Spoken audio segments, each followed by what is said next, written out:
নমস্কার, আমি সোমা লস্কর দাস, বানারহাট সারদা শিশুতীর্থের বানারহাট সারদা শিশুতীর্থের সকল মায়েদের পক্ষ থেকে একটু উদ্যোগ নিয়েছি।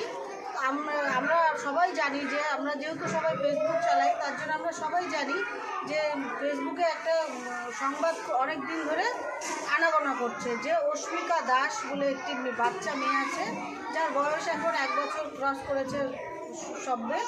তো আরও একটি মেয়ে আছে রিদিকা, এদের দুজনেরই একই রোগে এরা আক্রান্ত, SRM স্টেপ 1।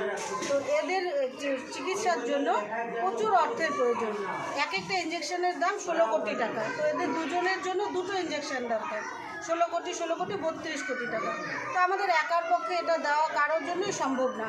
তাই আমরা সকলে মিলে উদ্যোগ নিয়েছি যে আমরা আমাদের সামর্থ্য মতো কিছু সাহায্য দেব, সেটা আমাদের স্কুলের পক্ষ থেকে অস্মিকা এবং রিদিকার কাছে পাঠিয়ে দেওয়া হবে। এটা আমরা চাই যে এরকম যদি আরও কেউ করতে চায় বা দিতে চায়, আমাদের এখানে এসেও দিতে পারে।